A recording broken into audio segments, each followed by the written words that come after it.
All right. Welcome back to What She Says Sports, everybody. I hope y'all had a wonderful day. All right. I put together a good show for you. Come on in. And if you're just not joining us, please hit the like button. We are, is it less than 50 subscribers away from 7,000? I'm so excited. I was thinking about how I want to celebrate. And I know we're gonna celebrate together, but I'm already planning that show. All right. So let's see if we can get me at least to 25 more subs doing the show. A lot of the people that watch the show are actually already subs. So that's kind of awesome. So for all the new people, let's be welcoming so they can want to hang out with us.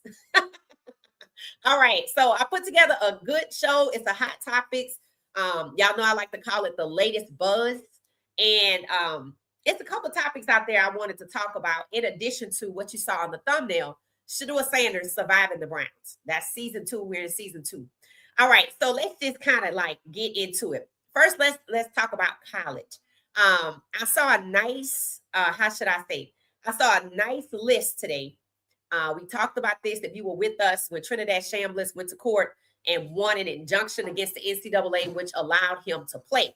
Now, the beauty of this is that I said there was a list that came out, and it's clear that the people who put out the list knew that Trinidad Shambliss was going to court. So they hurry up and threw the list out there and left him off of the who's who of 2026 quarterbacks. So this is a new list with Trinidad Shambliss on it. In addition, I saw a list, looks like from the same platform, they put out a Heisman list on who was going to win. And the theme makes sense about what it verifies what I said, that they were intentionally trying to push out Trinidad Shambliss because on the Heisman list, they have Arch Manning at the 1 and Trinidad at the 2. And I said, you see, if Trinidad was always included in the mix, he would have been at the 1. They only put him at the 2 because that's where they want him. That's why that kid did smart not to hurry up and try to go to the NFL draft because they were just going to devalue him. Why? Because they want to make the Manning kid the story. So let's take a look at this list. And we got somebody else on this list who's a favorite of ours. So let's take a look at who's who in 2026 based on somebody's opinion. But let's just take a first look and we'll formulate what she says sports opinion later. All right. So who's first? Marcel Reed, top QBs entering the 2026 season. So we got Marcel Reed, who plays for Texas A&M. I watched them play, I think, when they were trying to get to the playoffs. So they made it to the playoffs. And they did good, but something happened along the way and they just kind of faltered. But I wish this kid, Marcel Reed, all the success.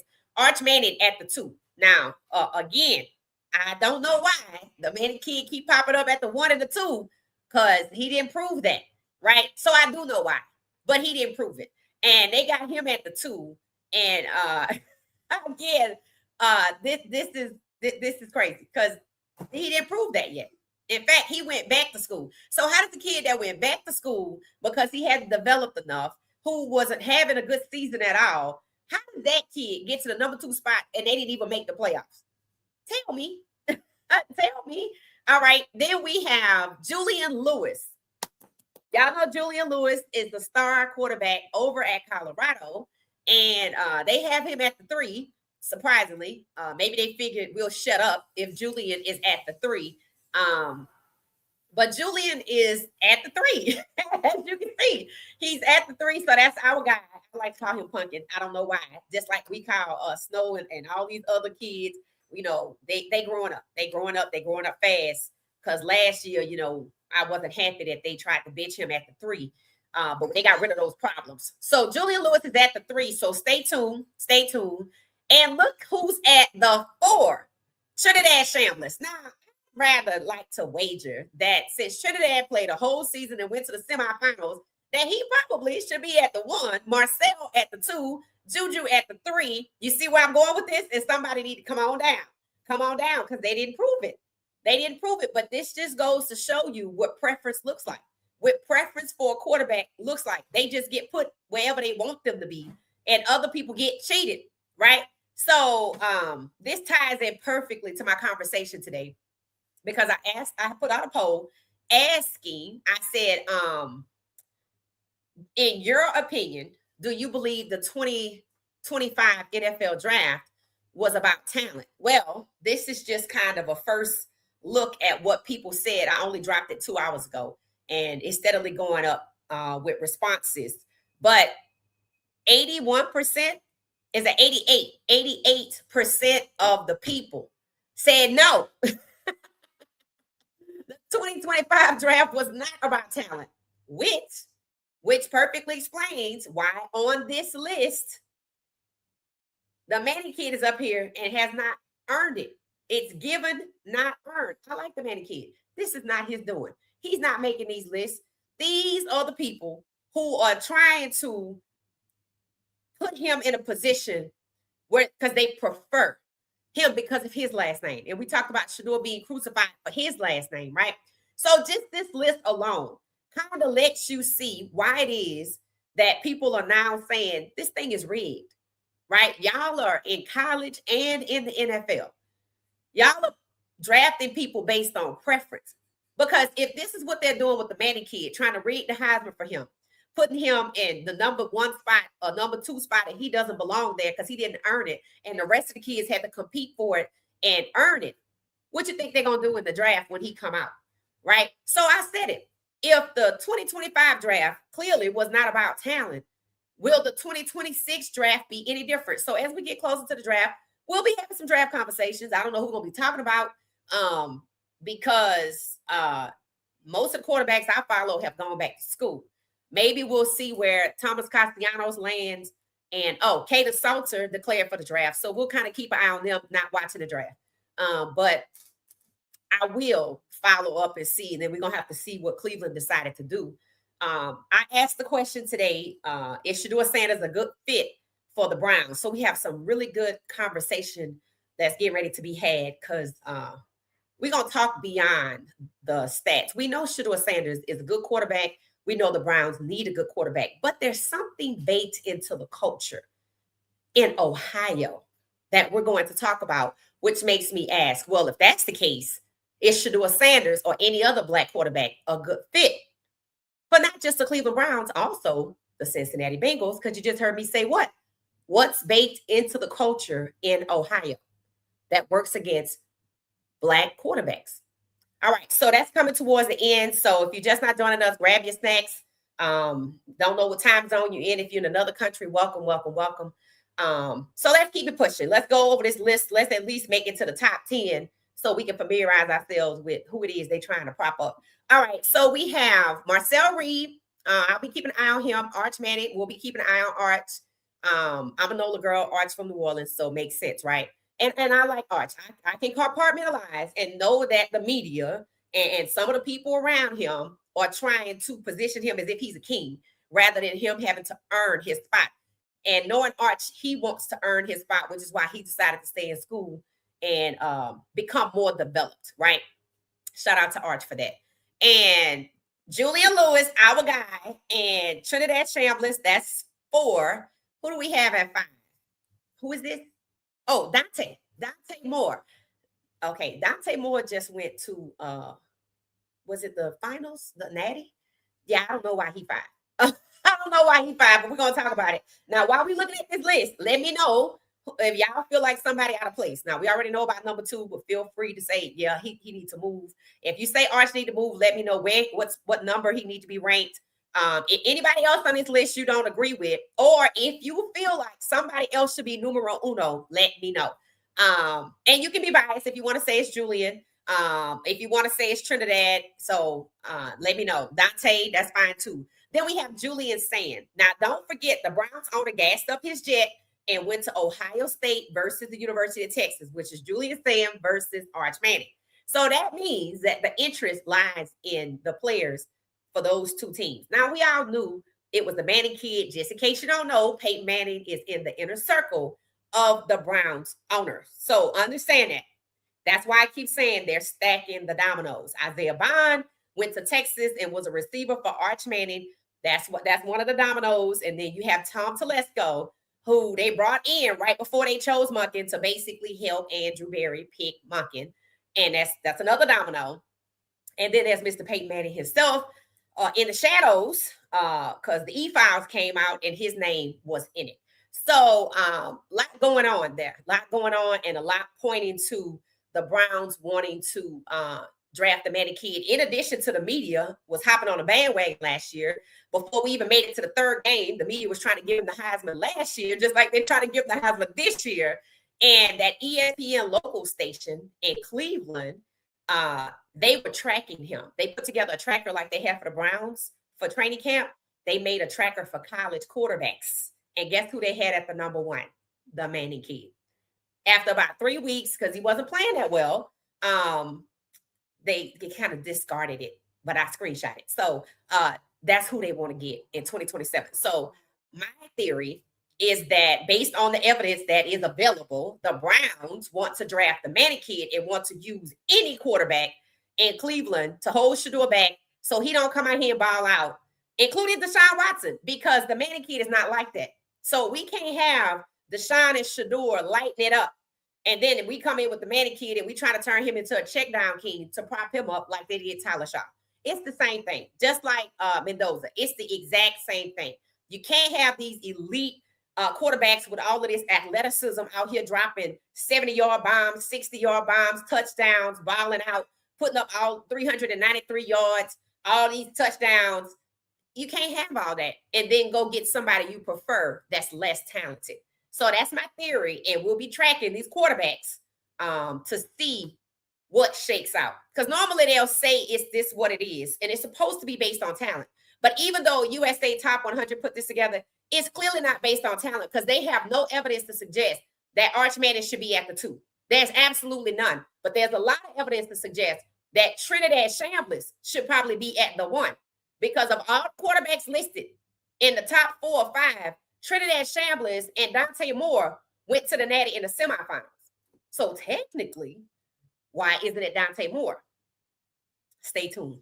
All right, so now you got a sneak peek at what we'll be tracking and who will be tracking going into the draft, going into the season. So let's get into our conversation for tonight because y'all probably gonna have a lot to say. Okay. Who remembers when Joe Burrow was asked about Shedeur Sanders and people liked what he said, right? It gave the impression that, you know, he was an ally, so to speak, because that's what people have been calling him. He was favorable towards Shedeur. So let's just take a listen and then we'll talk about why we got there. It's going to be starting for Cleveland on Sunday. All right. Did you get a chance to watch? Sometimes the volume is low, so make sure y'all turn the volume all the way up. And if so, what do you think of his game and also kind of how he's handled the unusual spotlight that's kind of come with him? Yeah, I really enjoyed watching him in college. I thought he made a lot of plays. I thought he could throw it. And then obviously, given who his dad is, he knows how to handle the media, knows how to handle the spotlight. Certainly been under more of a microscope than any other. What do you get drafted? 4th round? Fifth round? Certainly under the microscope more than any other 5th round pick that's ever been. So remember this conversation. He had that conversation during the season, said that Shedeur has definitely been under the microscope more than any 5th round pick, right? So I didn't know, but Joe Burrow's from Ohio. I had no idea. What I did know is that Shedeur and Joe Burrow were the only 2 active quarterbacks to be NFL legacy. So Joe Burrow and Shedeur both had people in the NFL, right? I don't know who his people were, but I thought that was interesting when I was doing some research. So I remember when this took place and people, I mean, I already like Joe Burrow anyway. I watched him play in the Super Bowl. But people have always said they felt like he was a different person. Really close. The families are also really close to his receiver, Jamar Chase. So their families are close. It was said that when they left LSU, I think Burrow came in first. And then when Chase got drafted a year later, he knocked on the door in Joe Burrow's neighborhood to somebody's house and said, hey, can I buy your house? Because I want to live not too far from my quarterback. And so apparently the couple sold Jamar Chase his house. So I saw a video from this season where their families, the Burrows and the Chases, had dinner. I was like, damn, they still close like that, right? So for Joe Burrow to be close, one to play in Louisiana, in Baton Rouge, at LSU, and for him to be close to Jamar Chase, people kind of picked up on, that 9 times in 10, he probably not racist. That's pretty much what, because their families are close and they wouldn't be close if these people were like that, right? So another video has surfaced and it got me to thinking. We were already talking about the Browns, and I asked, how on earth could Browns fans, to the tune of an average of 64,000 for 18 weeks straight, show up at home games to watch Deshaun Kaiser go 0-16? So how many home games they had? Average of 64,000 showed up for the entire season, which was 18 games, I think, at the time. And he went 0-16. And I remember watching on the Raw Room, they were talking about how stacked that team was with talent. Now, one of the things I quickly recognized last year is that the Browns were this close to a playoff team. In fact, they made it to the playoff hunt. But what needed to change? They needed better receivers than Jerry Jeudy. They needed people who wanted to win. And we saw the dirt divers on the O-line. We saw Jerry Jeudy's underperforming. We already knew 2 years in a row he's leading the most drops. So we said if they fix those problems with the receivers and the O-line, they already had 2 tight ends who were good, such as Harold Fanning Jr. and David Njoku, right? So with those 2 and competent wide receivers and competent O-linemen, and sometimes you can't say that they're competent. I say willing. They didn't have the willingness to win because they seemed compromised. Let's just put it out there.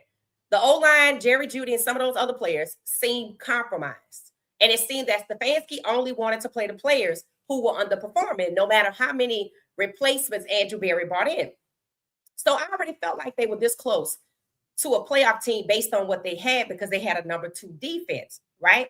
So when you look at how the fans reacted this year, how they chose to stay home, they have the petition out there. I need to check on it and see where it is.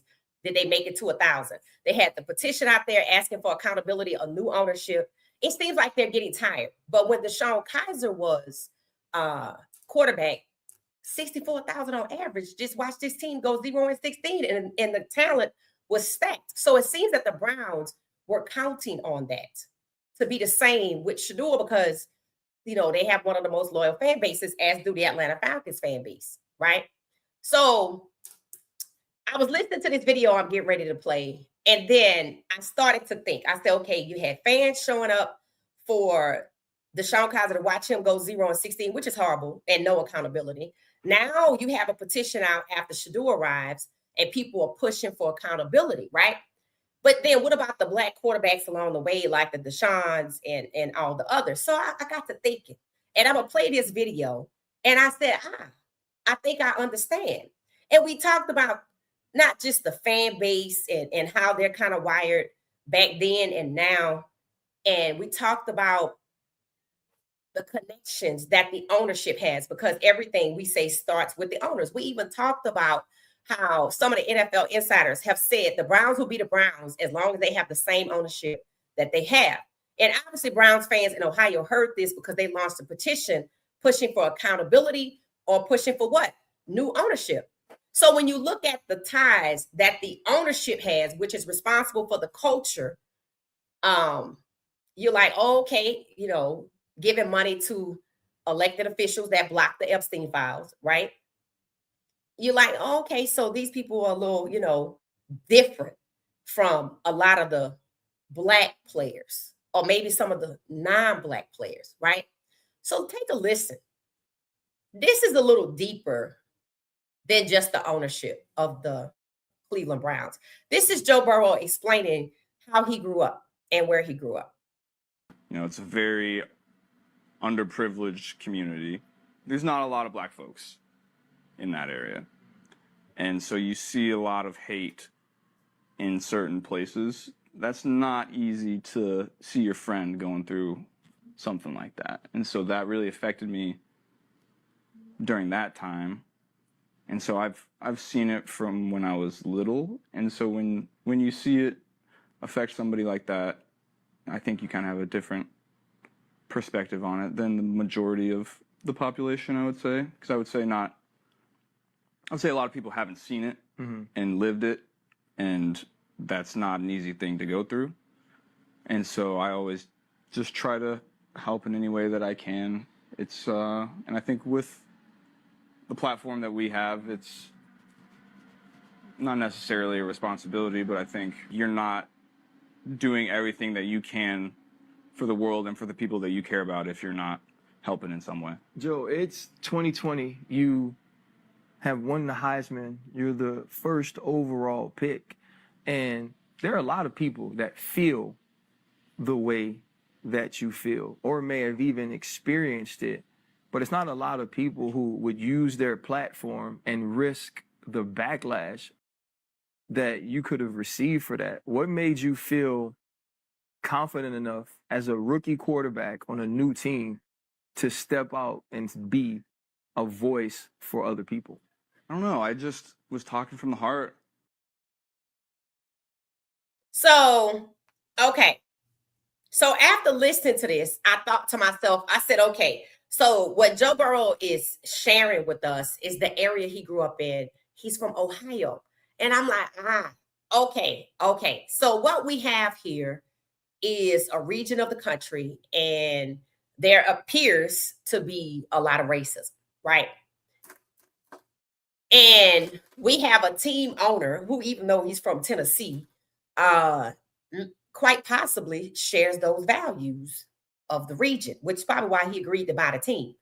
So I decided to look at the quarterbacks. I already knew the black quarterbacks that the Browns have had, period, and starters and since Haslam bought the team. But I said, let me look at Cincinnati since we're talking about Ohio, right? So since we're talking about Ohio and the Cincinnati Bengals are there, and I got to thinking about all the other sports teams, is that the Cincinnati Bengals have had 2 black quarterbacks start a game in franchise history, period. It's that these players are Akili Smith, who started between 99 and 2002, and Anthony Wright, who was on the roster in 2003. No black quarterback has started for this team since 2002. Now let that sink in. It's 2026. And you have Shedeur Sanders, who was in the 2025 draft, coming off of a trend where at least 3 black quarterbacks were drafted around the first round, probably since 2020. And those numbers should kind of coincide with what happened in 2020. Remember, the NFL apologized, saying they didn't listen to the players, meaning Colin Kaepernick. And then you had George Floyd, and they had the social justice movement. Then they hired Jay-Z, right? And we've seen all these black quarterbacks being drafted. Well, in 2025, as those numbers reach 17 to 32, which means out of 32 teams, with Shedeur going to the Browns at number 2 overall, because he was predicted to go, because they pre-drafted him extensively, pretended to be interested in drafting him, and made it seem like they were going to draft him. And I'm sure Shedeur has evidence of that, right? For $40 million at number 2. And it wasn't just about the money. It was about the fact that they lured him in and made everybody think they were going to get him behind the scenes. And 2 weeks before the draft, cut bait and pivoted to Dillon, which is not something you do if the draft is about talent. And the lie was that he was entitled, and the draft isn't even about that. The draft isn't even about that, right? And there was no evidence of that. It was all just subjective. And I'm sorry, I'm inhaling pepper. I think I'm inhaling pepper. And it was all subjective. And his father was scapegoated. But people couldn't see past Coach Prime being the person that they talked about, as Shedeur being entitled. It was the racism. It's not a coincidence that Shedeur was number 17 if drafted in the first round, period. Number 2 overall. It's not a coincidence that before the draft, just like I showed you this in 2026 at who they predicted, and they have their preference listed here. The same thing happened to Jalen Milroe, who was supposed to go and come out the SEC probably at the 1. He came out this close to Jackson Dart, but Dart got drafted in the first round, and Milroe didn't get drafted till, I do believe, third. So he was also pushed down in the draft. So what you're seeing here is teams in Ohio. I don't know about the other sports, but you have the Cincinnati Bengals, who haven't had a black quarterback since obviously 2002 to start for them. And then you have the Browns. And I heard somebody say, the Browns are one of the most diverse franchises around. I'm like, just placing black people in for optics does not count. It's how you treat them. We already know Sashi Brown was black. We know what happened to Sashi Brown. He was fired because he wanted to draft Lamar Jackson, right? We already know that Deshaun Kaiser went 0-16 and was allowed to go 0-16. Hugh Jackson, which was a black head coach, reported he was bribed to lose by the Cleveland Browns, just like Brian Flores was bribed to lose. They use the term incentivized. It's bribed. The black coaches were being bribed to lose. So it seems that there's a trend happening with the Cleveland Browns. There's a trend happening in Ohio where it comes to black quarterbacks. Now, they love Jamar Chase, apparently, in Cincinnati, right? They seem to love Jerry Jeudy. In fact, it was said by the outgoing offensive coordinator, I love Jerry Jeudy. We're going to feature him more. Mind you, he was failing. He was failing himself. He was failing the team. And you saw him harass the quarterback. And you don't hear any talk of the Browns getting a wide receiver. So he's going to be right there. Chances are he'll be right there. So Joe Burrow's conversation took it beyond just the ownership and who he donates money to in terms of people blocking the Epstein files, people who also, didn't care for black people. Who you associate with matters. Now we're talking about the fans and why it is they kept showing up with 64,000 on average to watch a black quarterback lose, and why it is after that you had so many black quarterbacks. Now people look at this and say, oh, this is diversity. No, it's not diversity. This is not diversity to derail people's careers. That it doesn't work like that. And we're not talking about diversity for the sake of diversifying a room. We were supposed to be choosy, or they're supposed to be choosy based on talent, right? So Haslam bought the team in 2012, right? So let's go here. Thad Lewis, what happened to him? Jason Campbell, what happened to him? Robert Griffin III. You know why Robert Griffin III, when he was sent to the Browns? After the Washington Commanders derailed his career. And then he was sent to the Browns for his career to die. So does just having a black quarterback matter? No, not if you just going to derail them. And it appears that the Browns became some type of containment factory for black quarterbacks' careers to die. That's just what it looks like. Right? That who knows what it really was, but this is the appearance you get when you look at what happened to these people after they left with their careers. Don't know who Thad Lewis is. Don't know who Jason Campbell is. Robert Griffin III career died. Deshaun Kaiser's career died. Tyrod Taylor still hanging on by a limb, but he had to sue these people. But he's never been a starter since they punctured his lung when he was QB1 to take his job and give it to Justin Herbert, who still has it. Why is it Tyrod Taylor was never given an opportunity? It seems that these black quarterbacks were sent to Cleveland for their careers to be derailed because of the culture of racism in Ohio can support what happens when these black quarterbacks are derailed because of the racism against black quarterbacks. But that didn't happen with Shedeur this year. We're going to talk about that. Jacoby Brissett. Jacoby Brissett in 2024 became the 15th black starting quarterback. That's why they knew in 2025, based on how many black quarterbacks were drafted in the first round, if there would be 15, 16, or 17. If Jacoby Brissett was 15, guess who was 16 and 17?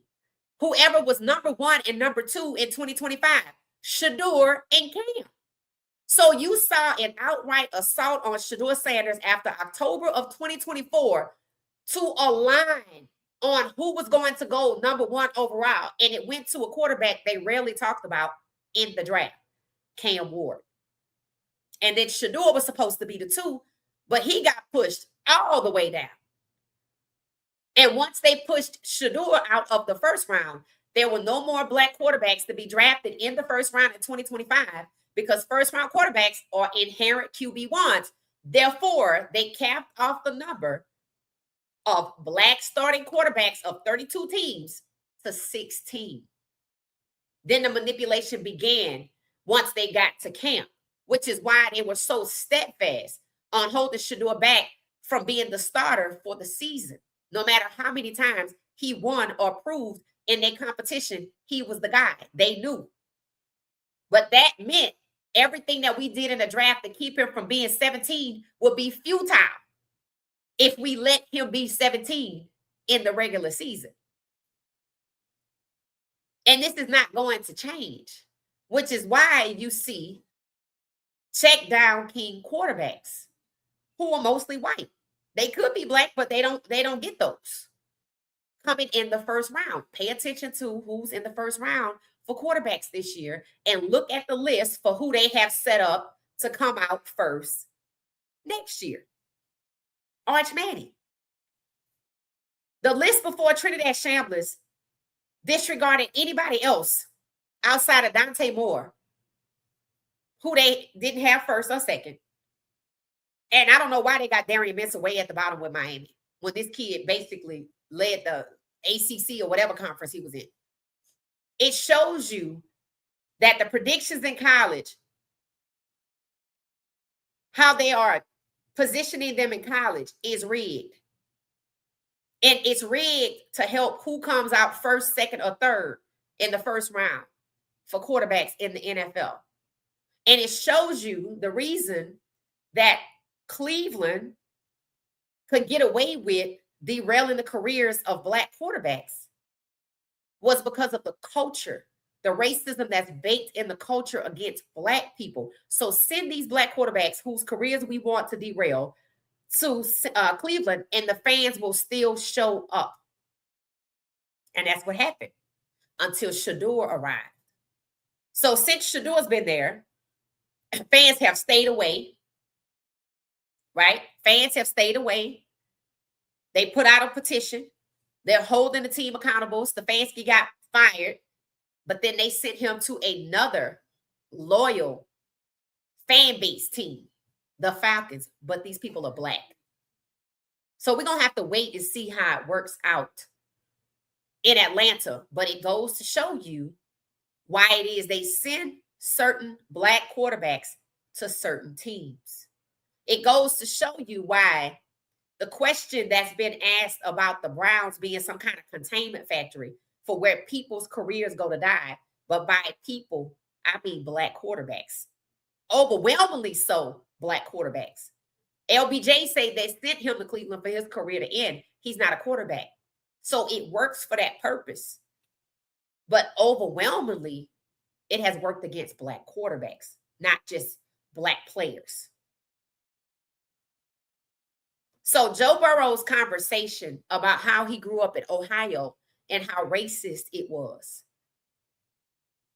kind of sheds a light on why 64,000 people on average showed up to watch Deshaun Kaiser fail, and a black coach who reported he was bribed to lose.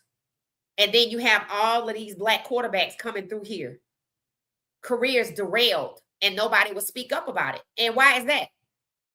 Because they're black quarterbacks in the area, in the region, in the state, has racism baked into the culture, racism against black quarterbacks. That's why Cincinnati has had essentially less than 3 since 2002, and why Cleveland has taken on all of them, as many as they've had since the new ownership showed up. Containment factory. They could have been spread out against both teams, right? No, let's just isolate them and put them on one team, which means what? That the Browns' goal was not to win. The Browns' goal was to take and capture these black quarterbacks, including Shedeur Sanders. And what was unexpected? The pushback. They didn't expect that. So we don't know what's going to happen going forward. Don't know what a petition is. I need to go check it since I asked y'all to sign it. Shout out to Joe Burrow for telling us about Ohio. If you're from Ohio, feel free to add to this conversation because you probably know. I've only been to Cleveland once or twice. Wasn't there long enough to understand the culture. But from what Joe Burrow is saying, the racism is baked in. And now it answers questions for us on why the Browns thought they could capture Shedeur, devalue him, and bury him on the depth chart like they've done so many others. Look at all of these quarterbacks. All these quarterbacks are black. As far as, I don't know this guy, Dave Mays, but let's just go to Spurgeon Wynn, Seneca Wallace, Thad Lewis, Jason Campbell, Robert Griffin III, Deshaun Kaiser, Tyrod Taylor, Jacoby Brissett, Deshaun Watson, Dorian Thompson-Robinson, PJ Walker, Jameis Winston, Shedeur Sanders. Dylan should not be on this list, but, and maybe somebody else on this list that should be. But here's the thing, right? Shedeur came in and they fought him tooth and nail for him to play. Shedeur ended up starting more games than Dylan, which shows that Dylan was just a wedge to keep Shedeur from playing 7+6 or all 18. Because he proved, remember the tracker? He proved that he was their best quarterback. So they let Dylan play and fail just enough to keep Shedeur from playing the majority of the games for the season because there are 18 games of the season. 9 is the split. 10 is the majority. So if Shedeur would have played 3 more games, he would be on the record as QB1. But the reason he's not is because, like all of the other black quarterbacks before him, Jameis Winston, 7, PJ Walker, 2, Dorian Thompson-Robinson, 5. Now, Deshaun Watson has 25 games. But how many in one season did he play? Never more than 8 or 9.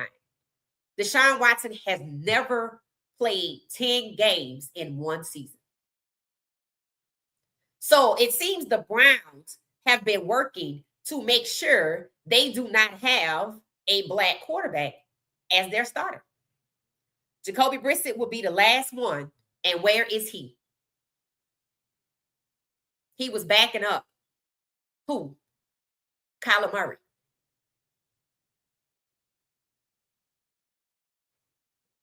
So why would he go from being a starter over here to backing up Kyler Murray? Deshaun Kaiser, 15. It looks good. They let him go 0-16. Looks good, doesn't it? Baker Mayfield is in here somewhere. So Baker Mayfield, maybe Baker Mayfield and Jacoby Brissett were there at the same time. And I don't know if he got hurt or whatever. But you notice when Jacoby left Cleveland, he was a backup. In 2024, he was the 15th black starting quarterback. Then he got sent over there to Arizona. So got to look at it. So when people say, oh, the Browns are diverse, they have a lot of black quarterbacks, right?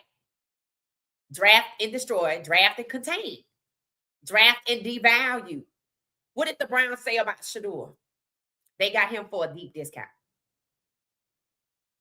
So Joe Burrow's conversation shed some more light on just how the Browns conduct business and why they've been able to get away with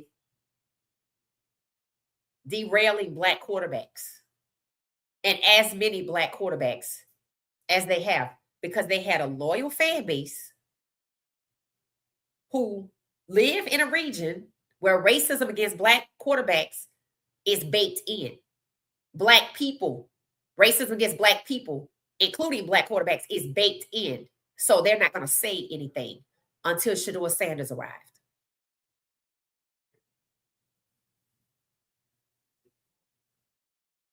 So we've moved beyond the culture starts at the top with the owner. So now we see who the owner donates money to in Ohio, who the type of politics they support in Ohio, and it's documented that they've given money to people who blocked the Epstein files. And then now we have Joe Burrow shedding light on the racist culture in Ohio. And then we see Cincinnati, the Bengals, the team Joe Burrow plays for, has only had 2 black quarterbacks or black starting quarterbacks since 2002. And now their partner in the same state looks like a containment factory for black quarterbacks where their careers go to be derailed and devalued and to die. So my question was, is Shedeur Sanders a good fit for the Cleveland Browns? The answer is no. And neither is any black quarterback, because the racism is baked in to the culture. So you no longer have to wonder why Shedeur was treated so horribly, because racism against black people is baked in into the culture in Ohio. So it wasn't anything they would fight for. It seems that it's a coincidence that they're sick and tired after the 2025 season. So they put out a petition and they stayed away. Because I remember when Shedeur arrived, many of the Browns fans wanted to see what Dylan could do. And I don't know how they didn't know already, because these kids, Dylan played for 6 years in college. And Shedeur had filmed and won all these awards and was drafted to go number 2, or was expected to go number 2. So I don't know how it is they didn't know. And I remember asking, what are these Browns fans talking about? They want to see what Dylan can do. But then suddenly all those Browns fans just disappeared. Because when he got to game 6, they were sick and tired, apparently. So are the Browns fans willing to support Shedeur as their QB1, despite what's baked, the racism baked into the culture against black people, despite the Browns being obviously a containment factory for black quarterbacks to draft and devalue or sign and destroy and derail? Are they willing to win with a black quarterback? If racism against black people is baked into the culture, the answer is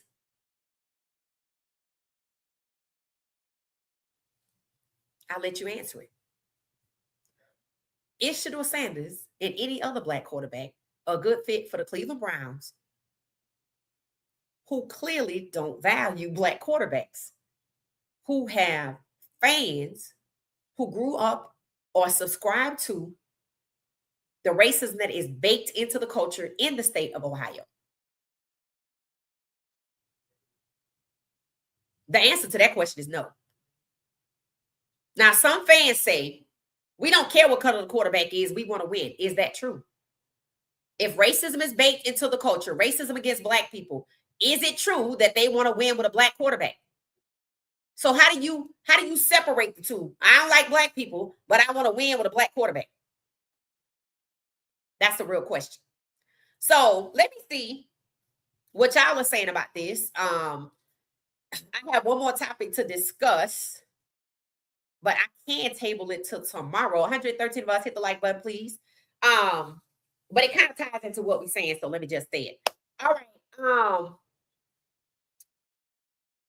I don't know if y'all heard, but IMG Academy, which we have talked about being a pipeline to Colorado, and this just ties right on in what the hell I'm talking about. IMG Academy, which has been a pipeline for Colorado and other schools, is a high school, like a boarding type of high school, where students go for athletics, and they offer academics as well. And recently it came out that they had to settle some type of, they were fined. They were fined over in excess of $1 million because apparently the school, IMG Academy, was taking tuition money from people that were sanctioned by the United States government because they were identified as cartel members. So there must have been some kids who went to the school, or for whatever reason, these people were paying tuition for kids at the school. I think it's 2. and the parents or the people who paid the tuition are cartel members. So that came out, and they had to pay a fine. But the crazy part is they know exactly how many students it was, too. They know exactly who these students are, and they know it was IMG Academy. Now, many of the people who posted about this story, many of them posted a picture of IMG Academy, right? And that makes sense because the story is about IMG. But some idiot decided to post a black kid and say cartel money.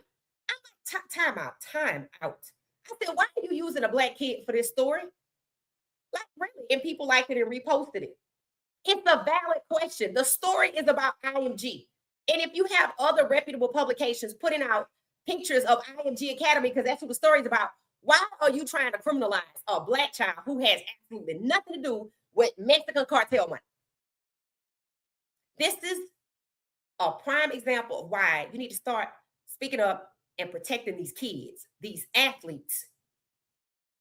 We just talked about Brian Banks, who was accused, falsely accused, in the same way Emmett Till was, against a white kid his age, a girl, for something they had that was consensual. And he lost his entire life, and she didn't face any consequences. He wasn't protected. And now you want to talk about two kids who somebody paid their tuition that was a part of a Mexican cartel, and you want to put a black kid on the goddamn post and talking about cartel money? No. We need to protect our kids, bro, and stop just letting this shit slide. There was no reason for that, to try to criminalize a black kid. That didn't have nothing to do with this story. When common sense says you post a picture of IMG Academy. And it's that kind of thinking that we're talking about tonight. Because you understand that is some baked-in bias. To criminalize a black kid, to use a picture of a black kid, and this story has nothing to do with a black kid, when you really need to be posting a photo of the damn school. But you want to protect the school and criminalize the black kid. These are the same kind of people I'm talking about, who have racism baked in the same way Joe Burrow was talking about. There's no black people in this town, and they racist against black people. How are you racist against a group of people you don't even know? And why are you criminalizing this young black kid that had absolutely nothing to do with this Mexican cartel story?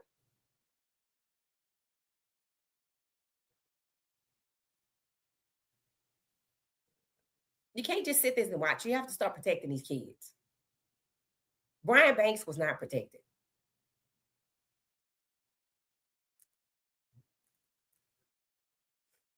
Shedeur Sanders was not protected in Cleveland.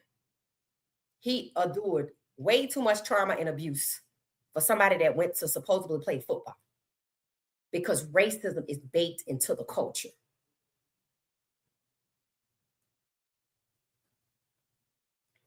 So let me see what y'all are saying. Hey, Ramon, how you doing? Welcome. Pretty please to subscribe. Thank you so much. Shout out to the Flash chat. Thank you so much. Good evening. Hey, Anthony. Hey, Miss Pamela, how you doing? It said good evening, Sharon. How you doing? It said Miss Pam is in the house. Sharon, all right. Hey, Cleve, how you doing? Oh, that's Val. Okay, that's Val. Ramon, thank you for shouting everybody out. Tina, how you doing? Thank you for holding it down. Hey, Mel, how you doing? Good evening. All right, so I want to see what y'all are saying about the conversation that we had about Shedeur, and is he a good fit in Cleveland? And really, the question is any black quarterback a good fit in Cleveland, Ohio, based on the racism that is unfortunately baked into the state of Ohio? It's funny, they always talked about the North was better than the South, because the South had slavery and pervasive racism and Jim Crow. Well, what I'm seeing from the state of Ohio, whether you listen to Dave Chappelle or the news, and what I'm seeing with football, and I don't know how this works for the Cavaliers, It doesn't seem like the North was any better than the South. As a matter of fact, here's what was said one time. The North was not better than the South. They just didn't have the plantations down there or up there. That they spoke out against slavery because they said it was wrong. But when Black people began to migrate to the North, they were like, So they were racist. They just weren't evil when it came to slavery because they didn't host plantations. But with the racism we're seeing in the modern era, it seems like you are better off in the South with the Atlanta Falcons before Kevin Stefanski arrived. You think it's coincidence they sent him there? No, not at all. So I'm curious to see how y'all answer the question on is Shedeur, based on what you now know, because you've been informed, a good fit for the Cleveland Browns? No. And what do we do? Because no Black quarterback is a good fit for the Cleveland Browns. It's not just about the Cleveland Browns, is it, when you look at the fact that the lack of Black quarterbacks that the Cincinnati Bengals have had. Hey, Tamika, how you doing? How you doing? How you doing? 420, everybody enjoying my birthday. Happy birthday. So y'all take a minute and say happy birthday to 420 Jenkins, who rolls with us every night. We appreciate it. We hope you had a wonderful day. I don't think I have a happy birthday song, but I can give you a round of applause. Happy birthday, Jenkins. You had a good time. 420. We hope you had a good day. We hope your day was special. From all of us at What She Said Sports Podcast, and we're happy to have you. Mel is sending over some birthday wishes. Slap in the face that Julian is over Dante in Trinidad. You really feel that way, Miss Pamela? I told you they might have did that to shut us up. It said, hey, Destiny, how you doing? It said Juju, they have Juju at 3. Tamika. Oh, okay, 420 is saying thank you for the birthday wishes. They said, I like Juju. Can't wait to watch his game. Yeah, I want to see him ball out this year too, right? About the ranking, I don't know. I haven't seen him play. I said they probably put that there to shut us up. That's what I think. And just in case you don't know what we're talking about, this is what we're talking about. The only reason why I say I don't know is because I haven't really had a chance to watch him play. I went to watch him in high school. I know he was good in high school, right? So I don't know if they put him there because of his high school ranking. I don't really know. So, I like Juju and I expect him to do well. It's not that I want him to. I expect him to do well.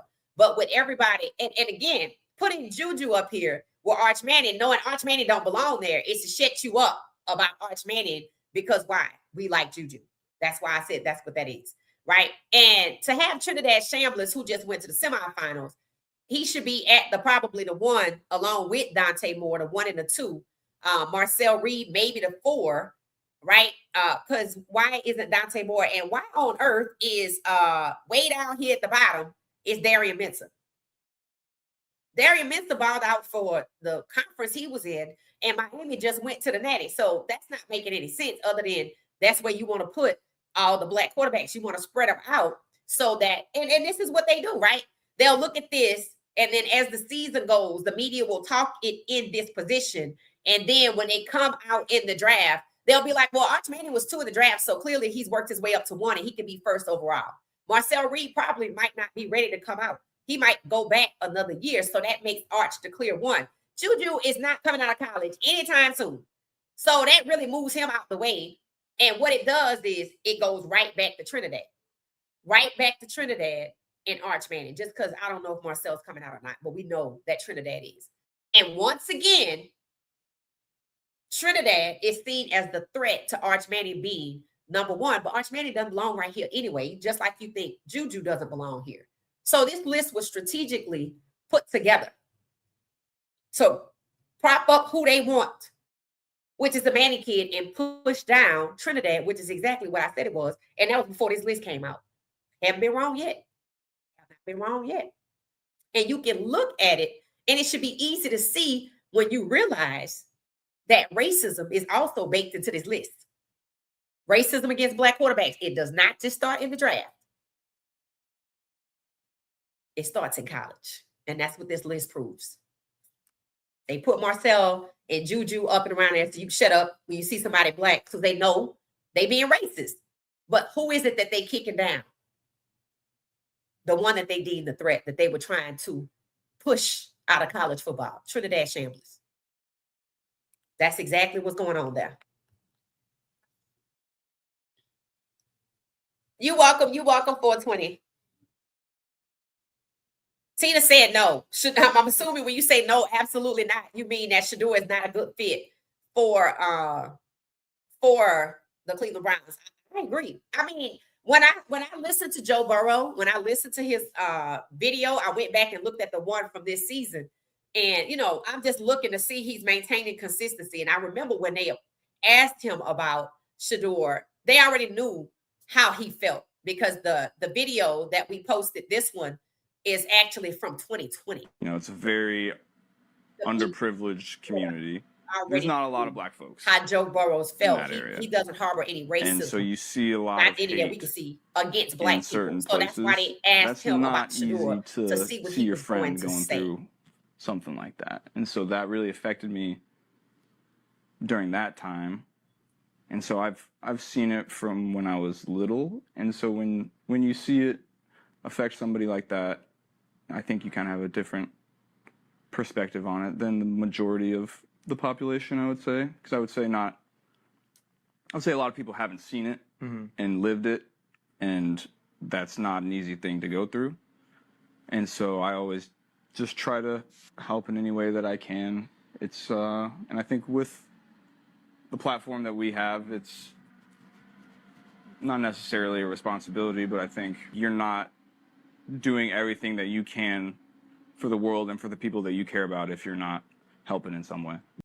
So basically, he cares about his wide receiver. Chase, Jamar Chase is Black, right? This was 2020. So they already knew how he felt. He doesn't harbor any racism toward Black people. He's, like I said, he's close to Jamar Chase. But Jamar Chase is not a quarterback. See, when these Black players choose to become quarterbacks, and if you know anything about the history, whether it was high school, college, there's a lot has been done to try to dissuade them from being quarterbacks to switch off to other positions before they get to college. And what we're now seeing in college coming in with Shedeur is the assault on Black quarterbacks so that they don't finish at the top based on talent in college. So they aren't the 1 and the 2 and the 3 coming out as quarterbacks, inherent QB1s in the NFL draft. So as you can see, there's a seamless damn line from NCAA football over to the NFL where Black quarterbacks are being derailed and devalued for people that they prefer. And that the culture of racism against Black people is baked in to some of the locales and regions where these NFL teams are, in particular, the Cincinnati Bengals and the Cleveland Browns, which is why the Cincinnati Bengals have only had 2 Black starting quarterbacks since 2002. And why the Browns have had too many to count whose careers went there to die and be derailed. Including Shedeur. That's the path he's on. That's why we're learning about this. So we can level set our expectations and look beyond who they're drafting, who they're signing, who the coach is, or why this particular coach was selected. Because he fits the particular brand of racism that's baked in.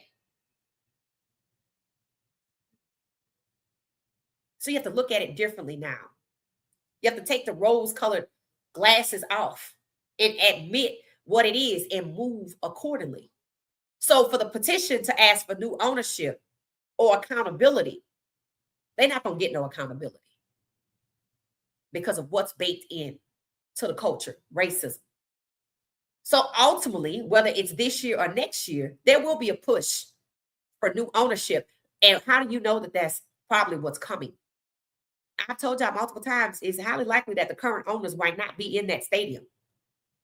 Because what happened this year that was different from the Sean Kaiser's year, the fans pushed back and booed Dillon, their preference, and cheered Shedeur. I'll see with this petition out here if they calling for Shedeur to start or if they're okay with the carousel of black quarterbacks so that none of them are the starter. That they go back to their old ways of looking the other way when black quarterbacks are being derailed because racism against black people and black quarterbacks are black people is baked into the culture where they live. It said the North is just as racist as the South. That's what I'm picking up on. That's what they said the North wasn't racist. Yeah, it is. And yes, it is. I'm like, because this Ohio thing, the more and more people talk about the Midwest and Ohio, whoo, I'm like, oh, okay.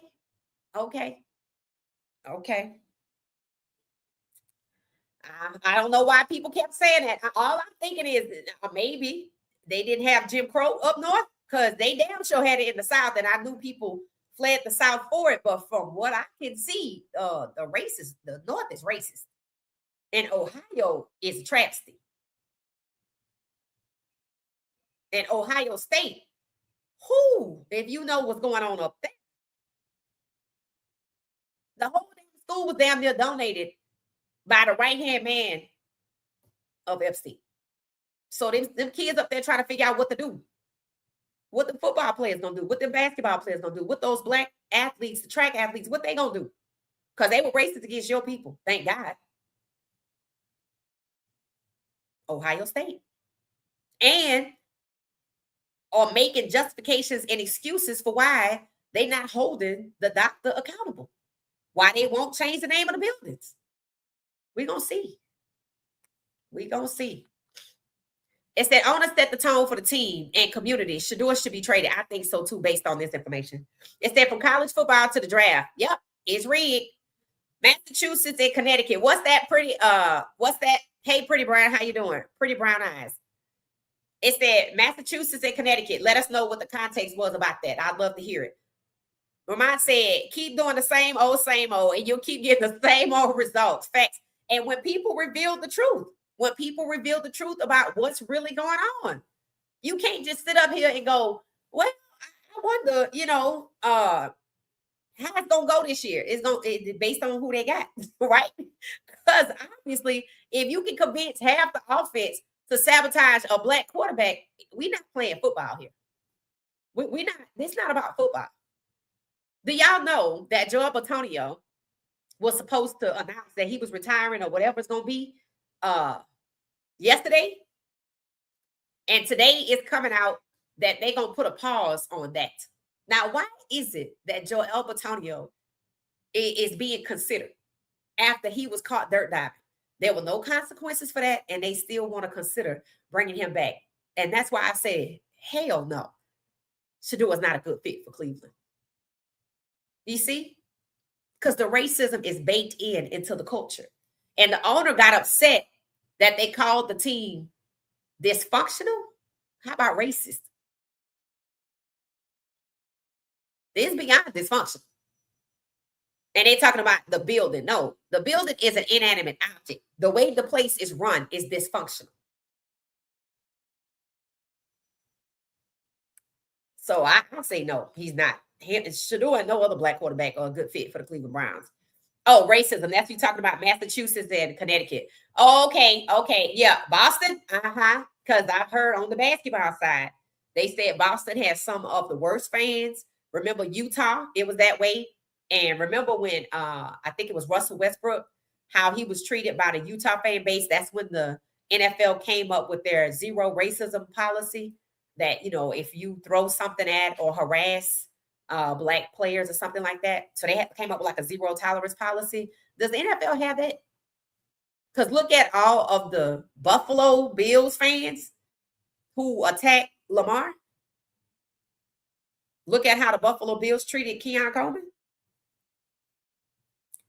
And I've said that before. I've said the way these teams treat these black players, black quarterbacks in particular, Lamar and Shedeur, and you wondering why fans were trying to beat up on Lamar because they see you doing it. That's why they see you doing it. And understand that's workplace negligence because those stadiums are those players' workplaces, and the NFL doesn't protect them, just like Brian Banks wasn't protected. Shedeur wasn't protected. Lamar was assaulted by what? A fan? He wasn't protected either. And the Bills were winning. So what pray tell, why is a Bills fan whose team is winning trying to beat up on the quarterback on the opposing team? Because Buffalo, New York. So you can't say the North was not racist. I don't know. Maybe at the time it just was no Jim Crow. I don't know. But I doubt that there was not. Because the hostility is coming from the North. The Buffalo Bills, the Cleveland Browns, they all up north.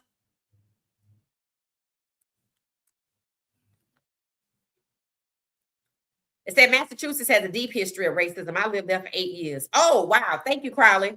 It said, remember when Boston treated, Bill Russell. I watched that documentary about how Bill Russell was treated. Yeah, that was crazy. That was crazy. And how they treated, was it the NBA or was it Boston? How Magic Johnson was treated. I think it was the NBA itself. So, see, the NBA has had to come up a ways, right? But somebody pointed out to me, and shout out to whoever it was, I think we were talking about this the other day, that you have NFL owners trying to own, or some do, in fact, have part ownership in NBA teams. And that's a bad thing. Why is that a bad thing? Because you just want to bring the racism with you when they fought hard to get rid of it. And one of the owners of the Cleveland Browns, the owner of the Cleveland Browns, has part ownership in why the Milwaukee Bucks. I don't know why the Milwaukee Bucks. That's a terrible thing for the NBA. The NBA is actually trying to get itself together. Is it perfect? Absolutely not. But they seemingly respect and appreciate Black talent to the point that they're willing to guarantee their salaries and not lie and say, well, injuries. Basketball has more injuries than football. And football refuses to give these players guaranteed salaries coming in the door.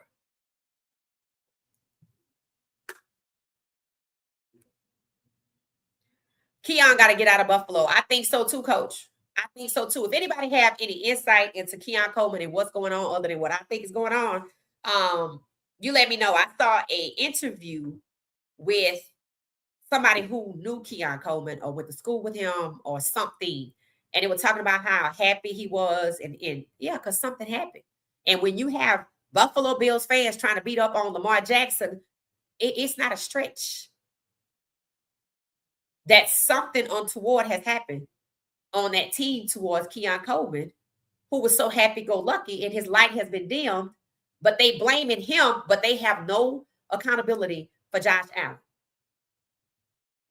And I can't tell if the coach who was fired after saying really nice things and praising Shedeur was fired because he was praising Shedeur, or fired because they needed to blame somebody other than Josh Allen. Or was that coach blaming Keon Coleman? I don't know what it was. That's why I said, if y'all have any insight, let me know. But the last thing that I know is that the coach that got fired, was it McDermott? He had just praised Shedeur Sanders when the Bills played. Yep. Said some really nice things about Shedeur. But I don't know what the hell was going on there. I don't know if there's something else. I just know what I see. You know, these fans pick up their cues from how these teams treat their players. McDermott praised for Shedeur Sanders. Yep.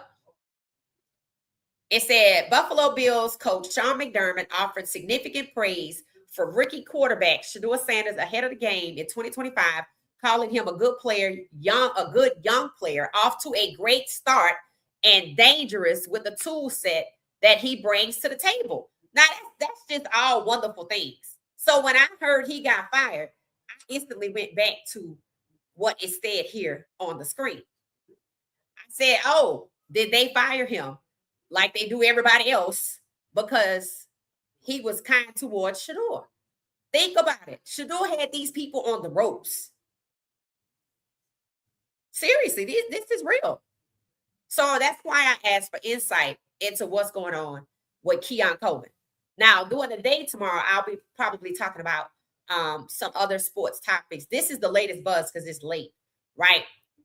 But I like Keon Coleman. Y'all heard me talk about him numerous times because I knew who his cousin was. And I kept saying, all I know about Keon Coleman at this moment is that his cousin is CeeDee Lamb, right?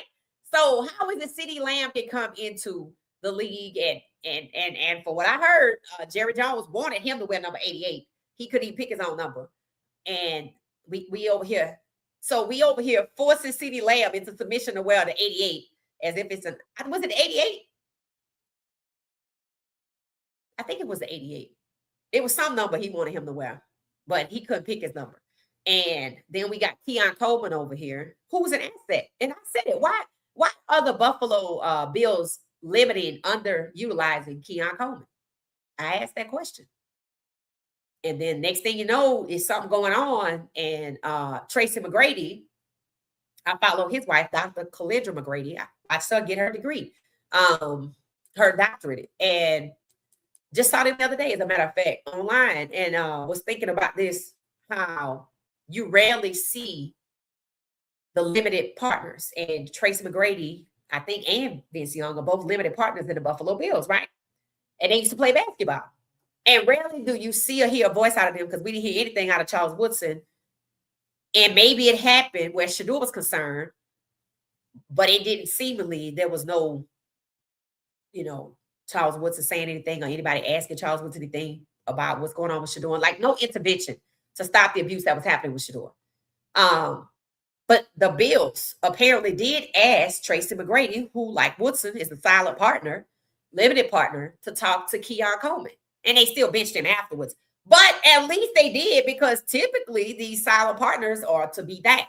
So when I saw the Bills try to get Trace McGrady to come on the field and talk to Keon Coleman to see what's going on, I said, well, things must be really bad because these silent partners don't have a voice. And while we didn't see this in Cleveland, nobody in Cleveland worked to stop the abuse. Nobody in the NFL, nobody. I mean, Coach Prime coming, kind of eased it up a little bit. We're not talking about in their family. I'm talking about the people who are entrusted to protect him in the workplace. None of them protected him. Which means what I said about Charles Woodson being a silent partner, conveniently, after they identified him in 2024, but they waited until 2025, which tells you that the planning to suppress somebody at number 17, and they probably knew it was going to be Shedeur, which is why they worked to get him there by attacking his character and taking at the 16, a quarterback they barely talked about, which is Cam Ward. That it was premeditated. That's just the part we haven't gotten to yet. Where now the conversation is being focused on ownership because of the recent conversations that are being had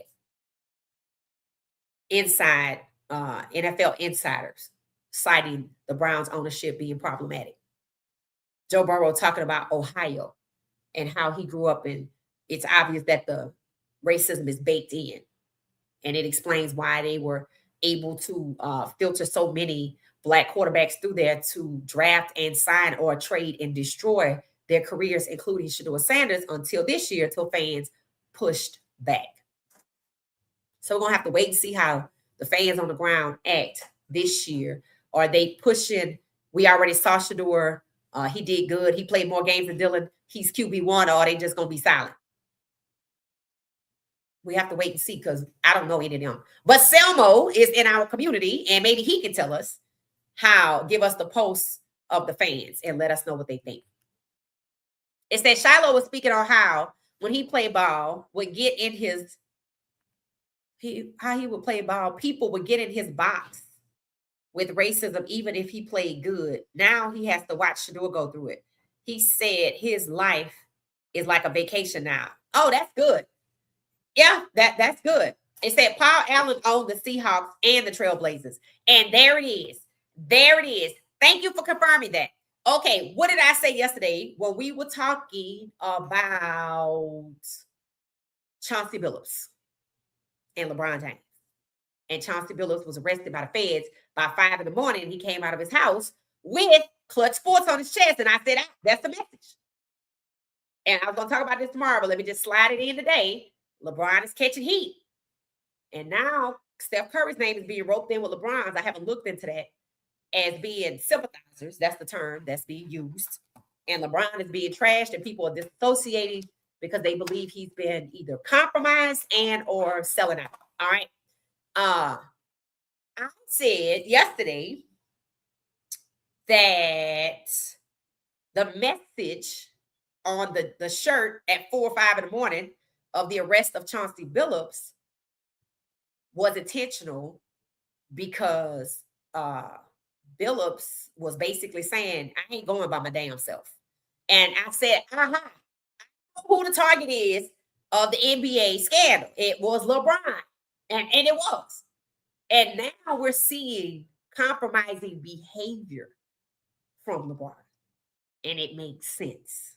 It makes all sorts of kind of sense. And I said that Chauncey Billups used to be the head coach for the Portland Trail Blazers. I said, if I'm not mistaken, the owner of the Portland Trail Blazers, he has passed on. The owner of the Trail Blazers is in the Epstein files. And I'm right. But he passed on. But the point is, he in there. And I said, I think the owner of the Seahawks is in there too, but I had not made the connection that was the same person. And they trying to take that team from his sister. I told y'all about that, how the estate was left to his sister, including the teams. And NFL, I didn't hear anything about the NBA, but the NFL is trying to roll the team away from her. And she said, estate issues take 20 to 30 years. I'm not selling. So she don't want to sell. But I heard Bezos is supposed to be who the NFL wants to sell it to. Now, if y'all pay attention to what Bezos had going on, all of these people are working together and they don't respect women and they want to take the team from her. This is the same reason why they hate the owner of the Tennessee Titans. Pay attention. So I said, So Chauncey Billups, I said, somebody must have just wanted him fired. Because when you come out your house with Clutch Sports on group, you're not going down by yourself. And we haven't heard any more about that. And I said, somebody was trying to compromise him because the way it worked in this NBA scandal that only talked about black people, but clearly it wasn't because they said it was the mafia involved. And I don't know no black mafia people. And let me clarify, I know no mafia people, but they don't seem to be any black ones. And because culture, baked in, right? So I said, I know after the NBA press conference, I said, I know who the target was. And that's why the Clutch Sports makes sense. And then who was in the Epi files, the E-files, was the Trailblazers person. Chauncey was the head coach of the Trailblazers. It all makes sense. So that made sense. It all makes sense now. It all makes sense. It makes sense why they're trying to wrestle the team from his sister. It makes, because of how they treat women, it makes sense that Chauncey Billups was the one to go down because the owner's deceased. And he is in those files. So what it should tell you is that all this time they knew about the E-files people, right? They said 300 people on this list, right? What people haven't put together yet is the reason they threw the NBA under the bus first was to deflect from what was coming Super Bowl week because they already had it planned. When the NBA scandal happened, it was the NBA scandal, the Transparency Act for when this information was to come out, the Pro Bowl and the Super Bowl. So let's throw the NBA out here first, just like they threw Jay-Z out here first. And people kept saying, why is it they're only talking about black people involved with this mafia stuff with the NBA? Now you know. And now you know who the target is because the target is moving like he's compromised. And that's the name of their game. It's too late for him to say no. So I don't know what's going to happen to LeBron's legacy. But he's moving like he's compromised. And Chauncey Billups is moving like it ain't me you want. And now that you know who he used to work for, who's in the files, it all is together. They just threw the NBA out there first. Yep. They threw the black people out there first, just like they threw Jay-Z out there. That's what it is. So shout out to Shiloh for now seeing what his brother's going through, which is why, and if you notice, Shiloh is very, very, very protective of Shedeur. That is his instincts. But now that we understand a little more about why the Browns were able to get rid of this, because racism is baked into the culture in the area, and then the people from the area work at the place in the building for the Browns, and then the ownership seems to support that type of behavior just because you can look at the acquisitions. The answer is no. He's not a good fit, but neither is any other black quarterback. Neither is Deshaun. But that's why the black quarterbacks have had to endure, because racism is baked into the culture. And they talking about dysfunction, unless dysfunction is the new word for racism, it's racism against black people. And Dylan was a pawn to hold back Shedeur because they would never put a white quarterback in that position. So Dylan himself got played. They knew they was going to set him up to look like a fool. Facts. He just got paid for it. He got paid more than Shedeur. So that was supposed to be enough to stroke his ego, to get him to make himself look like a fool, just to block Shedeur so Shedeur don't play the whole season and go on the record as the starter.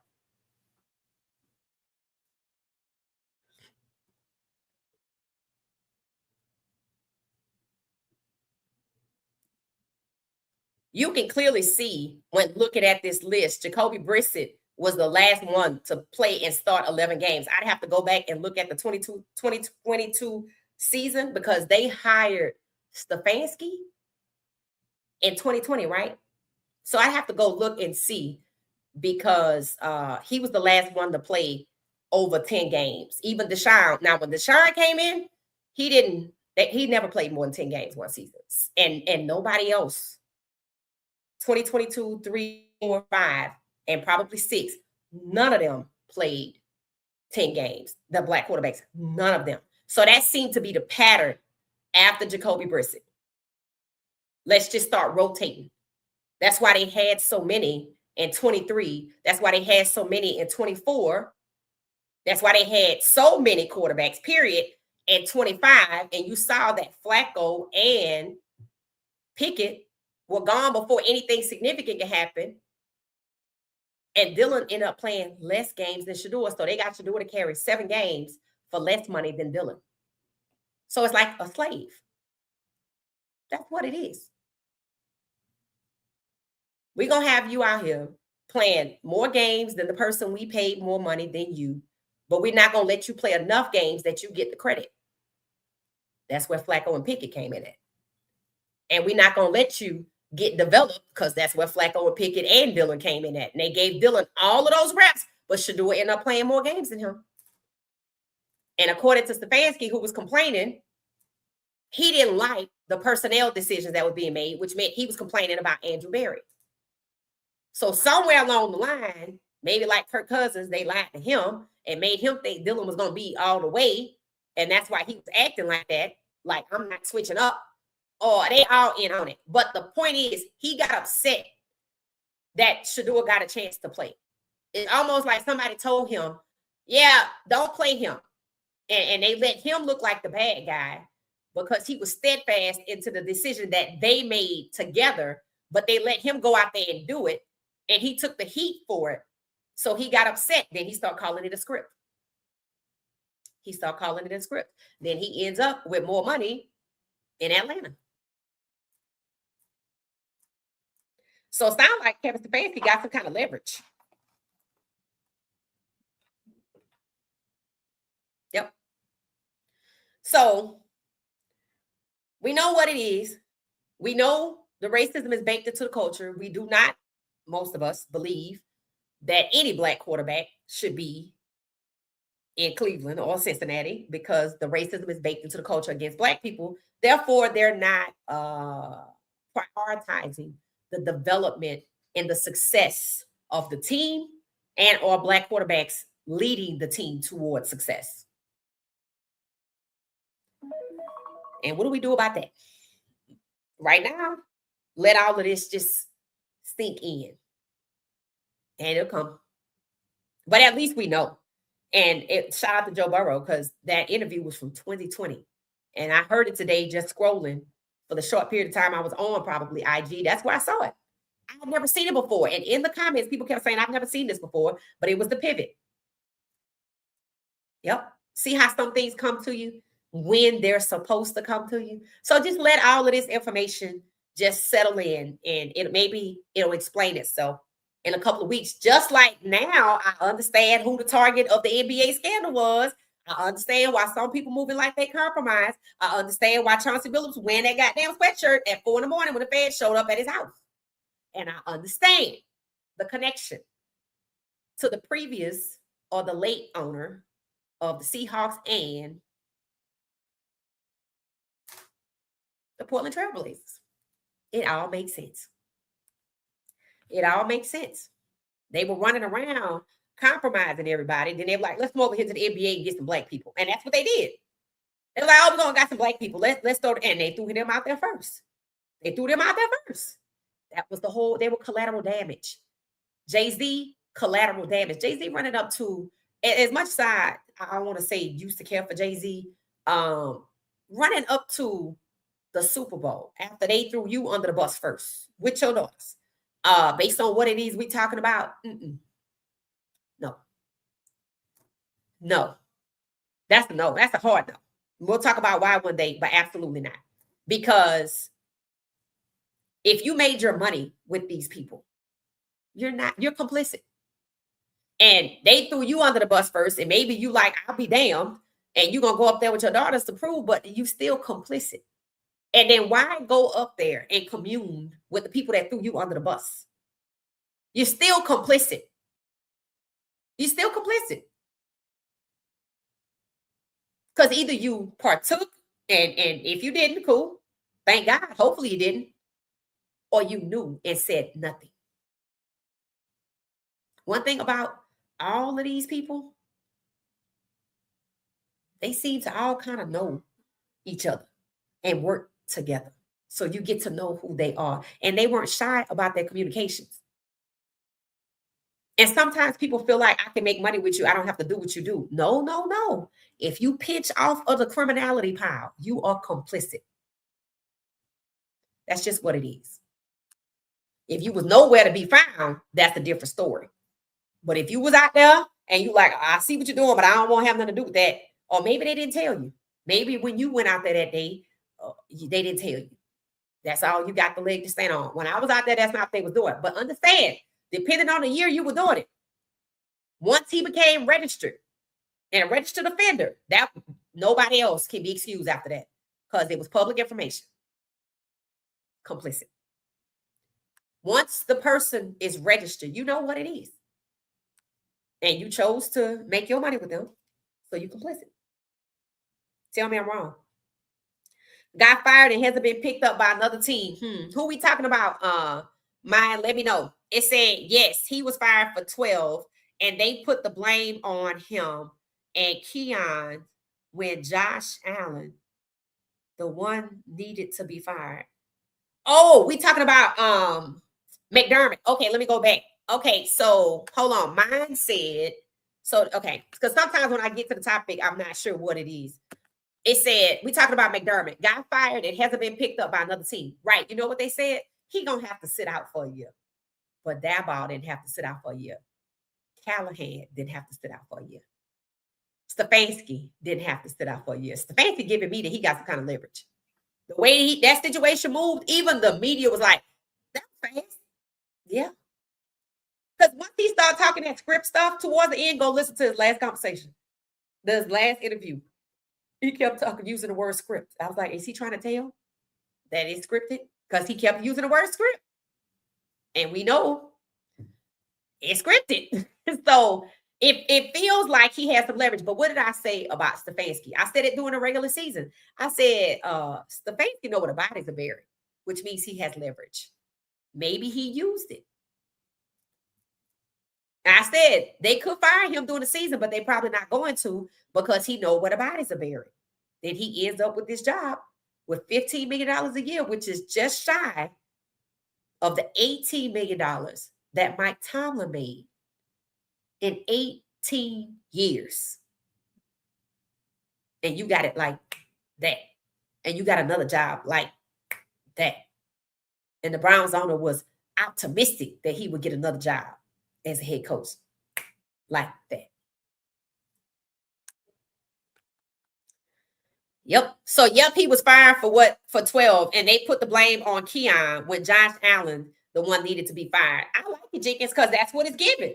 When I read the nice things that McDermott said about him, and I thought about how the game went, they had them on the ropes. I'm like, oh, okay. And then they were talking about nobody, just like no team wanted Shedeur. They colluded against McDermott. No team wanted to interview him. Everybody was getting all these interviews. They weren't talking about McDermott. He was a winning coach. You see how they treat people? You see how they treat people? The collusion exists when you show any kind of kindness or share any type of praise or show any compassion for those they are colluding against. Their collusion was to make Shedeur a pariah. Their collusion is to make McDermott pariah, which is why nobody interviewed him. Explain that you fire a winning coach. So Josh Allen's 4 interceptions, were they random? Were they? Or was he part of the collusion? It's a real question. They paid him $330 million, so they got leverage on him. It's a valid question.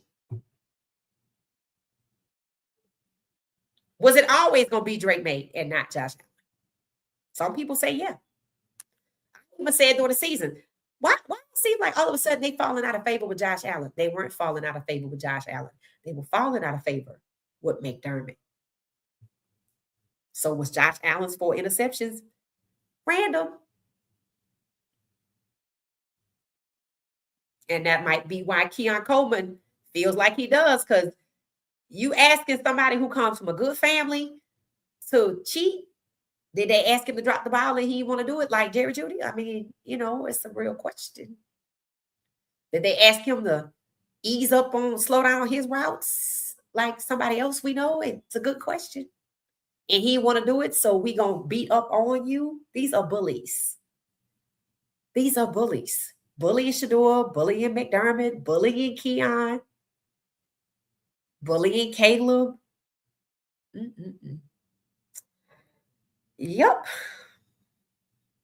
It said they are going after MJ too. Yep. After winning the Daytona. And you know what I told people? I said, I hear y'all talking about this story right now. I don't know what the hell is happening, but I'm gonna tell you something.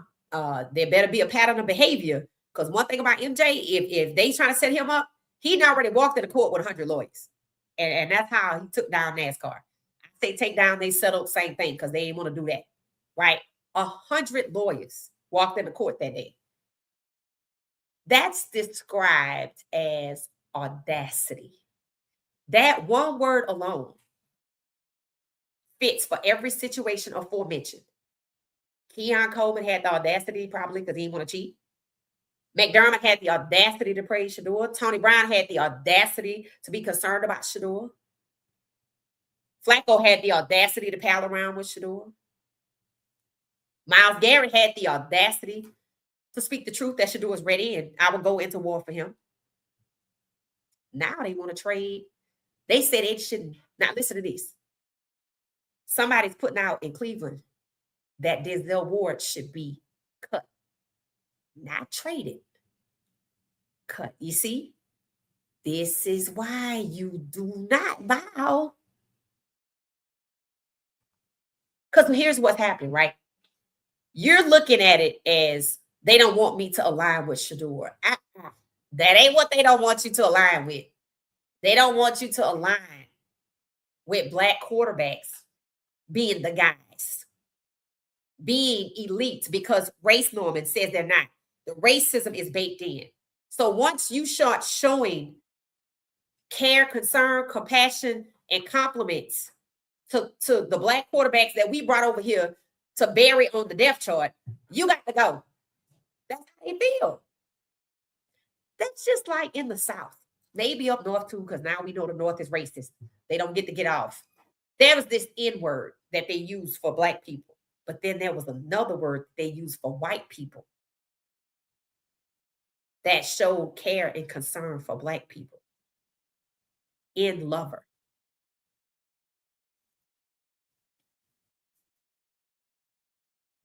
Wyatt Teller got bitched. So it's not Shedeur. Anybody that had the audacity, like Shedeur had the audacity to believe in his black self. Anybody had the audacity to be honest about Shedeur, to support Shedeur, concern, care, compliment, all got retaliated against. And Keon Coleman is probably being scapegoated. And I still want to know if Josh Allen's 4 interceptions are random. Just like you got receivers giving up on their routes. Do we have a quarterback who has a black wife? Do we have a quarterback who said in high school who's racist? Or was it college? It came out right before the draft. And that's how they know they could use you. And he's proven not to be better than Lamar, but he clearly was benefactor of Lamar's, is it 4th or 3rd MVP? I've lost count. Yeah. If you got receivers giving up on their routes, maybe we got quarterbacks throwing interceptions so the coach can get fired. I mean, I don't know. It's just a question. Never really thought about it before, but now it's a valid question. Now it's a valid question. Let me know your thoughts. All right, we're going to get ready to get out of here. I'm just going to keep going through the comments. We'll be back tomorrow. It said MJ is in deep water. That's what I'm hearing. It said hey, get ready for the next one. What's that? It said they're coming for all of our wealthy black men. Thank you. Whether they're good or bad. People have pointed it out.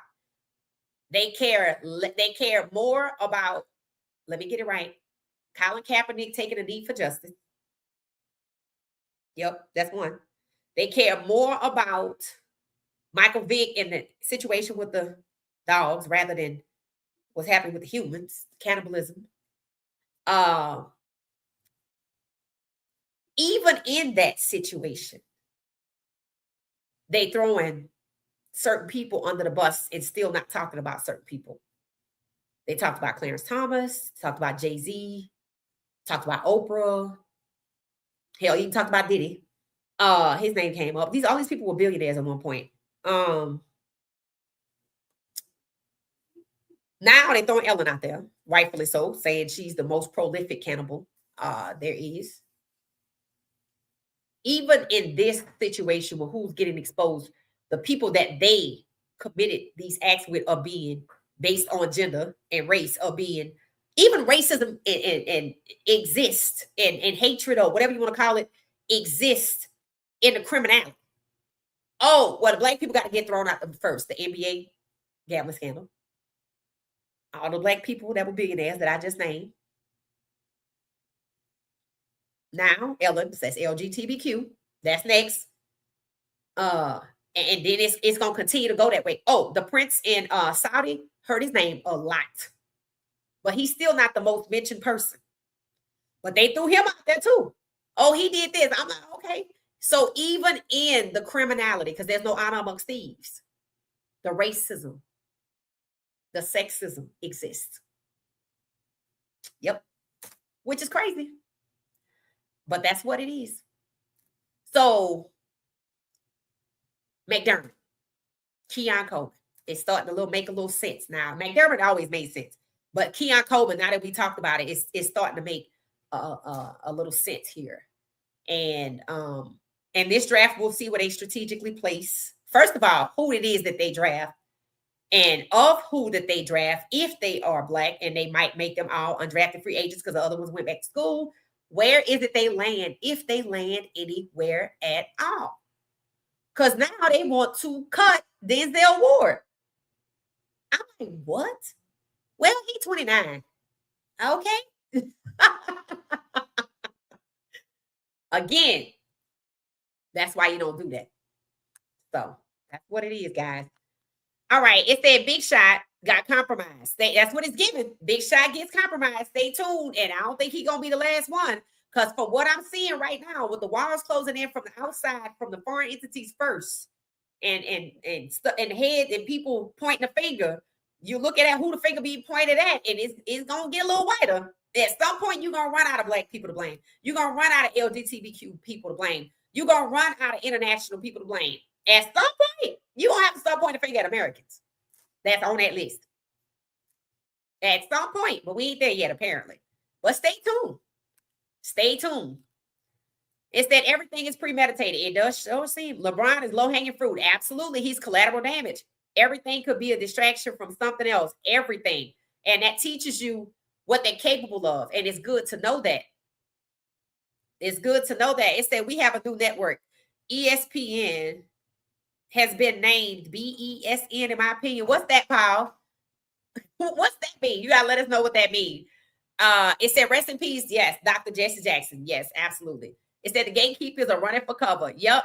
BSPN. You're gonna have to tell us what that means, Paul. It said Gilbert Arenas too. Stay tuned. Uh-oh. Well, he already put it out there. He said if anybody talk about him, he was going through them. So what's going on with him? We'll talk about it on the Members Only podcast. Because he was upset that people were saying things. I just want to know how the hell his show reverted to people who were associated with the NFL and they pushing their own agenda. And what happened? They didn't change the name and everything. I'm like, yeah, he didn't even play football, but he started a show about football, Gilbert Arenas, and he had football people on there. And remember the guy, Tali, remember he had him and he was being honest. And then they had that one guy that wasn't being honest. He was wearing all the designer all at one time, and we was like, he too loud. Y'all remember him? I don't know who that is. And then it started to switch, right? And I looked at that show one day and I was like, okay. And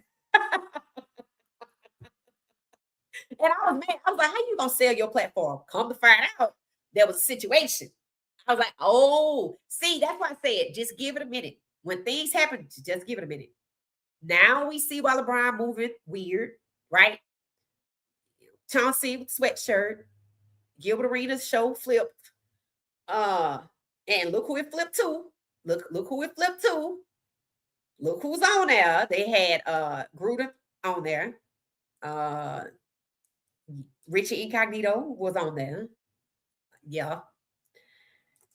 These are the people who kicked out the NFL or found guilty of racism. So why is they on his show? That's what I was like, okay, I'm not watching this no more because this is weird. And then that's when it came out that he got roped up and letting his house be used for one of these parties or poker nights and something like that. And he said he didn't do it. So, but his show is no longer his. I hope they paid him for it. It said that ain't for a coming up though. What's that, Julian? What's that? It said keep speaking the truth to Power Queen. I will for as long as I can, probably. I will for as long as I can, because if you paying attention, some of the people that I followed or listened to when this first broke, they pointing out what's happening to their channel. So it's gonna get thick, y'all. It's getting weird out here. My Patreon is waiting. Matter of fact, you're gonna start to see me posting a QR code on the end of my videos so you can go directly to some content on Patreon. So look for that to start happening probably tomorrow. Probably tomorrow. Because now everything is starting to come together, right?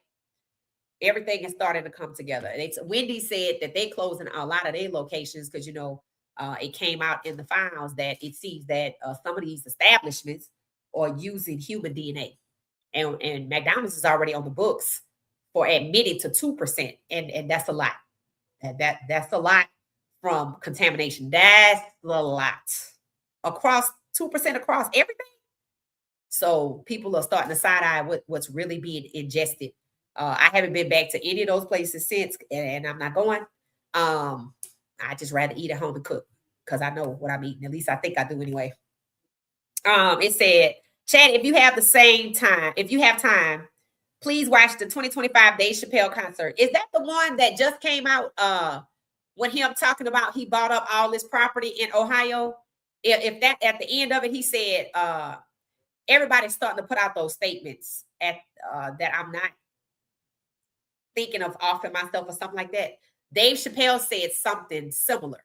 He said, he ended his 2025, maybe it's the 2026 show, by saying, you know, he told how he had bought up all this property in Ohio, bought up damn near a whole little town or city or something. And he has some things to say about the people that LeBron just recently praised. And at the end, he put in one of those types of statements that if something happened, blah, blah, blah, blah, I didn't do this or whatever. Yeah, that's what's starting to happen. People realize that you can no longer just say some of the things that need to be said without being targeted. Yeah. Pay attention. Yep, that's what they said, Peter. That's what they said. He gave up a plane. Who is that, Julian? Who gave up a plane? It said, did you see the boy that the Surrey Bonnerly backflip? Yep. I saw that topic. Yes, I did, Jay. And I follow Syria Bonnerly. And matter of fact, she's being interviewed right now by some you know, did I tell y'all I watch foreign news? You have to watch foreign news sometimes if you kind of want to know what's going on. She was interviewed. She's a coach now for somewhere in some foreign country. But I watched her, I think it was tonight, she's being interviewed about her skating, and people are starting to give her more credit after the guy did her flip. And they said it's legal now, and it wasn't legal then. And I'm like, it's the same damn jump. The ice is still ice. What happened, right? So yeah, I saw it, and I'm glad she's getting her shine. I'm glad she's being interviewed. Because again, the racism is just baked. We already knew the racism was baked in to the Olympics. Did we not know that already? I think we knew that, but we knew it with gymnastics. With when we saw, what's her name, the girl that does gymnastics for UCLA, the one that they took her medal. We saw that then. You know, and did y'all know that? Y'all remember the doctor that abused all of the gymnasts, the NASA guy? Did y'all know he is somehow associated with the E-Files as one of the doctors that was either being paid or something? His name came up. I was like, wow, that's crazy. And I think, did he have something to do with Ohio as well? So there's a lot happening. You just got to pay attention to what's going on. Be Ohio State, the state of Ohio, the elected officials, and I think there are people in the NFL orbit trying to make sure that don't come this way, so people don't put two and two together. Hi, how you doing? I'm 2 + 2.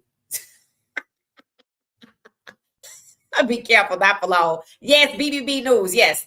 Oh, Ramon said that was it. That was the one. That was the one. Has YouTube been playing with your? It was acting up early. Yeah, it was. I don't know what was happening, but it wasn't just the app. It was the TV too. It was all of it. Yep, sure was. Probably about an hour before I went live, because I wondered, is this going to clear itself up before I go live? So it seems to have cleared itself up. So I don't know what's going on. I mean, I kind of do, but it's widespread, it seems. So people are saying things are happening to their channel. So again, be prepared to see a QR code to Patreon as I look into some of these issues more further. If I find out more about Keon Coleman, I'll probably put it on there. And some of the things that we already talked about, once I learn new things and it's a deeper dive, I'll probably put it on there. So just heads up on that. All right.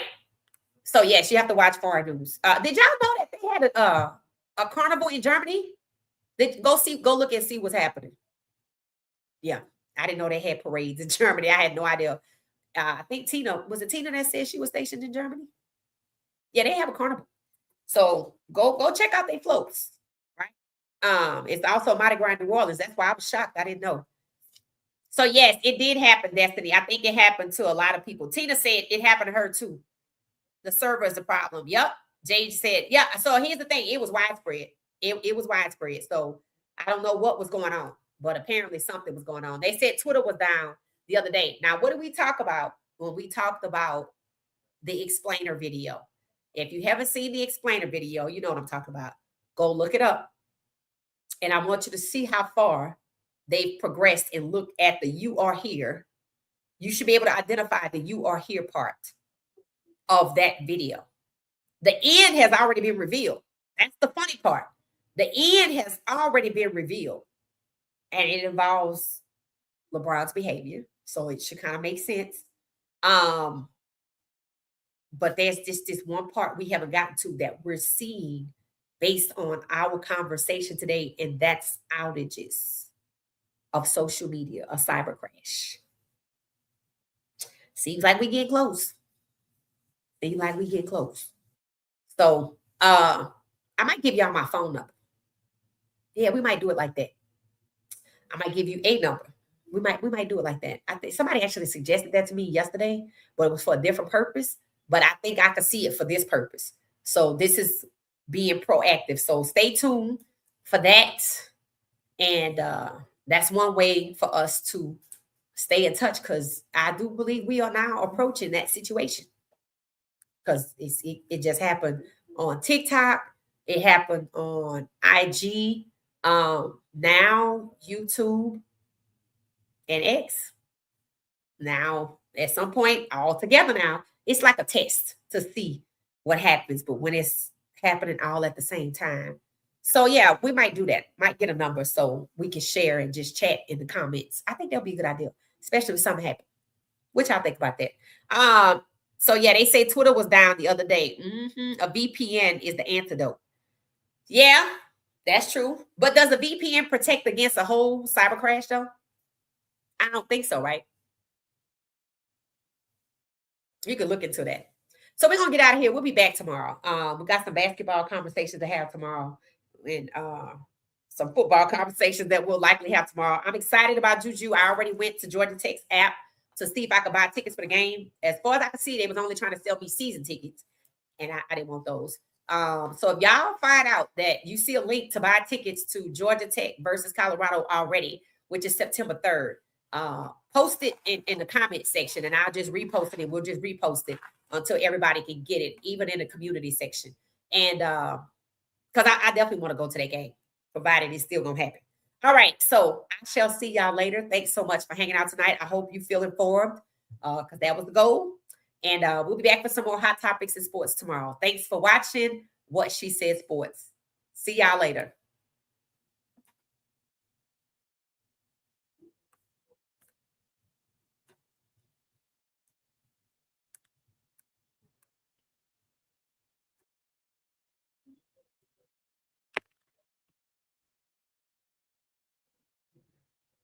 Thank you, Ramont. Thank you, Crowley. Thank you, Ramont. Thank you, Crowley. I appreciate it. Okay, Crowley, I'm going to take that under advisement.